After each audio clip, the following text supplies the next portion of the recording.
Buying a gaming laptop sounds like the ultimate power move.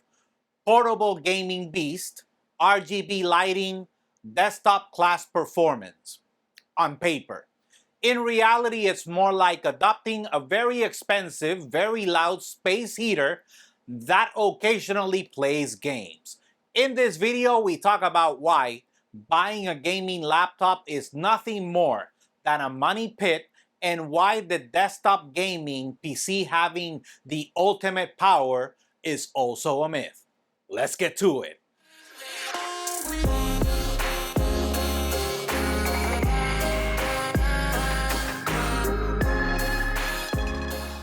You pay desktop level money, sometimes more, for hardware that immediately starts sweating the moment you hit launch in your game. The fans spin up like you've angered a small jet engine, the keyboard reaches medium rare, and suddenly your so-called portable setup requires a charger the size of a brick that must remain plugged in at all times or your FPS falls off a cliff.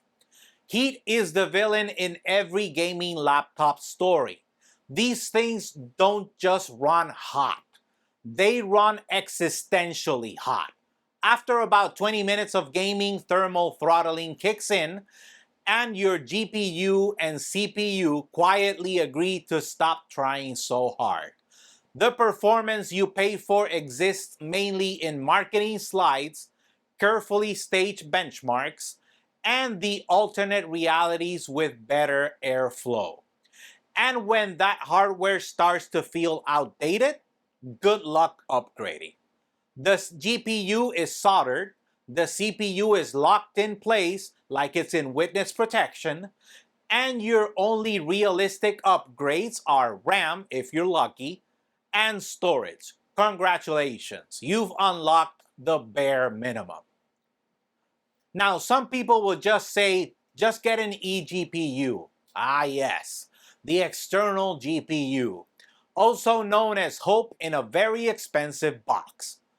First, an eGPU only upgrades your GPU, not the CPU, which means your laptop's aging processor is still holding everything back like it's emotionally attached to the year 2016.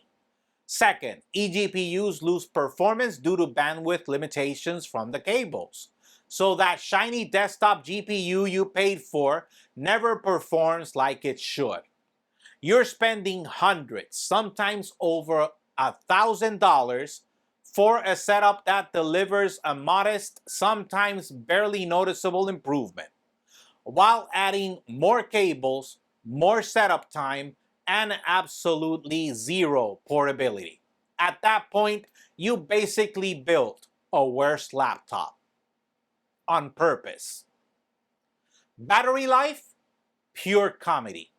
Up to 8 hours translates to about 45 minutes of gaming, an hour if you lower settings, and infinite battery life only if the laptop is closed, powered off, and left completely alone.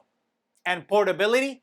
If you need one backpack for the laptop, another for the charger, and maybe a third if you're carrying around an eGPU, you're not being mobile, you're migrating. You're paying extra to carry less performance in a louder, hotter, more fragile package. And when something breaks, which it will, repairs are expensive, warranties feel like escape rooms, and replacing one failed component often costs so much you start looking at entirely new laptops just to compare. So, unless you genuinely need high-end gaming performance in hotel rooms, airports, or places with the airflow of a sealed Tupperware container, you're almost always better off with a proper desktop for gaming and a thin, quiet laptop for everything else. Gaming laptops aren't evil, but for most people, they're an expensive compromise that promises freedom and delivers fan noise, thermal throttling, and eGPU disappointment and regret. But before the desktop crowd starts clapping, let's end with another myth. The idea that a powerful desktop PC magically solves everything. No matter how insane your setup is, latest GPU, top tier CPU, enough RGB to summon a UFO, you still have to choose between FPS and graphics quality. There is no sacred checkbox that says max settings and 240 FPS forever. Even in older games, even with the newest GPU, you're still tweaking sliders like a DJ at a nightclub. Turn up race tracing, FPS dips. Crank up frames, visuals take a hit. The difference is that on the desktop, you're choosing which luxury to sacrifice, not which part of your laptop is overheating today. Gaming is always a compromise. The only real choice is whether you want that compromise screaming in your backpack or calmly sitting under your desk.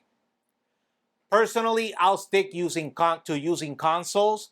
In my humble, totally unbiased, and absolutely correct opinion, they give you the best balance of graphics and FPS without forcing you to spend an hour in the settings menu moving sliders like a DJ in a nightclub, trying to save a party that's already dead.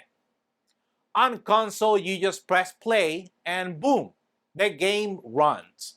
No ray tracing debates, no shadow quality existential crises, no should I turn this to medium or ultra spiral at 2 a.m. The developers already fought that battle for you. They optimized it, tested it, sacrificed a few polygons to the gaming gods, and handed you a version that just works. Meanwhile, on PC, you launch a game and immediately get greeted by a graphics menu that looks like the cockpit of a spaceship. Suddenly, you're benchmarking, tweaking, restarting, and questioning every life choice that led you to this moment. Now, to be fair, PC gaming does have one magical modern advantage: AI. If you feed AI your computer specs, the game you're playing, and the FPS you want to achieve, it can actually suggest the best possible settings to get you close to that goal, or at least tell you the truth about your hardware, what your hardware can realistically handle without bursting into flames. It's like having a tiny tech wizard living in your browser saying, listen, with that GPU, we aim for medium and we pray. So yes, AI can save you time and help you avoid turning your settings menu into a science experiment. But even with AI guidance, you're still tweaking, testing, and negotiating with your hardware like a peace treaty between FPS and graphics.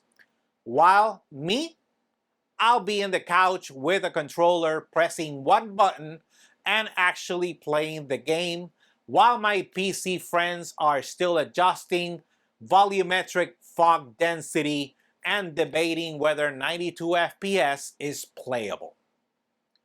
If this helped, hit the like, hit subscribe, and drop a comment telling me where you land on this. Do you like gaming PCs? And am I right about the gaming desktop is a myth? As always, you can find us on Facebook, Instagram, X, the app formerly known as Twitter, and of course, right here on YouTube at J.R. Abrams Tech. Thanks for watching, and I'll catch you in the next one.